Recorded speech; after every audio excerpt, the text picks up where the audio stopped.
Firstly, if you want to insert beautiful caption with some cool animations on your shorts, you can try Samaji.com, and I will discuss more later. 18-year-old YouTubers crushing YouTube Shorts with more than 800 million views over the past 2 years and averaging 10 million views per short in the past year alone. That's Jenny Hoyos. I don't ask if it'll go viral. I can figure out how to make it viral. So I'm gonna list out 4 scripts I learned from watching all shorts and interview of Jenny. So let's start it. Definition of a good shot is very subjective, but to Jenny, a good shot should consist of a strong hook, as well as a compelling and rewatchable story. A strong hook can be used as a title or thumbnail for long form, can be understood without studio, and very easy to comprehend. Let's say that you are planning or want to create a new video. How do you start thinking about hooks, or how do you generate hooks? It's very funny because I like to see shorts as even though I don't do that many long forms, I like to see shorts as if I'm making like a long form. So like I will sketch like almost as if it's title and thumbnails. So like I have my iPad and I draw like what would I visually want it to look like? What are different ways if I was to put it together, what would that look like? So when I'm making a hook, I just like keep drawing and sketching or like even just imagining until something just clicks. So if the first thing is the visual, easily. The first thing is the visual, and then I figure out how I'm gonna accompany that visual. And what I'm saying, I try to make it as concise as possible, and then I'll put it in a readability checker and then make sure that it's actually like understandable to at least like 5th grade or under. Jenny totally listed 1,000 ideas in her Google Doc, and the ways she used include watch other creators for inspiration, what video do you personally want to watch, use AI tools like ChatGPT, and the best way to Jenny personally is using life experiences. So let me explain that. So one of my most popular videos is me making a garden. As funny as it sounds, because that sounds like it would get no views, yet it has like 30 million views. Like, so that's a ton. There's so many ideas where something like this happened. One day I was eating ratatouille because it's like one of my favorite foods, right? And I'm like, I can't believe like it costs $20 to cook. And I'm like, but can't I just make a garden and then have unlimited ratatouille for like $5? And I'm like, oh my gosh, that's a video idea. So I'm like, now I gotta make a garden and then I'm gonna grow vegetables to have infinite ratatouille because it's my favorite food. So like, that's where the story came from.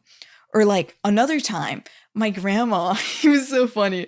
She got like, I think it was like laundry detergent in the mail or whatever, like free laundry detergent. And I'm like, how'd you get free laundry detergent? That's like $30. And she was like, oh, I called the company and I complained to them. I told them that they suck and they sent me free laundry detergent. And I'm like, that's a video. I gotta do that. So it's like, just things that I live. And then I'm like, that needs to be a video. Those are my best ideas. Firstly, find 100 ideas, then narrow it down to 50. At the same time, ask yourself, do I want to make this? Is this logistically possible? Is the hook good? Is the mechanism good? And is it rewatchable? You mentioned a word a second ago. You said, is the mechanism good? What do you mean by mechanism? If they're going to be pushed till the end. So like a good example is Mr. Beast, the red circle. Like, is it like last to leave circle wins $500,000?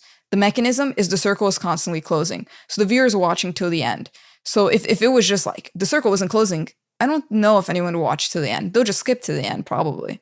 Interesting. What are some of the mechanisms that you've used? I think this is the easiest one that anyone can apply. It's basically saying there's 3 steps or there's 3 things we need to do because it's very easy to follow. And you just show the list of 3. So now the viewer knows that, oh, we're getting closer to the video. Like they actually have a good expectation. Then you narrow it down to 25 ideas by looking at ways the variety aspect in this. Lastly, get outside perspective to obtain the top 10 ideas. Setting expectation is one of the biggest things that made Jenny went viral, because people have a good expectation of what they are going to watch and what's actually going to be at the end. But so when it comes to expectations, if you set expectations, do you find that then the next step is completely following through on those expectations, or do you ever try to like subvert expectations for an element of surprise or something? I try to follow those expectations, but then have a twist. For example, I gave my mom a $5 Mother's Day gift. The hook was, my mom's never had a Mother's Day gift, so I'm gonna change that and buy her the best present with $5. It was the why, making them carry the hook. My mom's never had a Mother's Day gift, so I'm gonna change that. Then the expectation is, so I'm gonna surprise her with a gift for $5. And on screen, I'm showing me giving her the gift, but you're gonna see that till the end. So it's like, it's the cold open, and then we cut to the video. So the expectation is by the end of the video, you're gonna see me give her a gift. So then I follow through, make the gift, and then I surprise her. Now I gave them the expectation, I closed the loop that I'm gonna surprise her with this gift. But the twist was, she ended up dropping the gift, it broke, and then she's like, "You're the best daughter I've ever had." I'm like, "I'm your only one." The video ends. So it's like, yeah, I gave that expectation that I'm gonna gift her, and then we just twisted it at the end. Lastly, these are the secrets that I learned from Jenny Hoyos about shorts. And these are not all the things that I have learned. So please subscribe if you don't want to miss out the next video. Retention doesn't matter as much as people think it does. Say more. It's very interesting because Submit.co is a caption AI tool. Many pro creators have used it in the production of short videos. What makes this tool stand out is because it adds in a lot of animations with the text, making them a bit bigger. Add in relevant emojis to the text, and so it makes it more engaging. Once you upload the video, it's super easy to change the text, change different emojis, add in emojis, and then very quickly, a quality shot is created by just a click.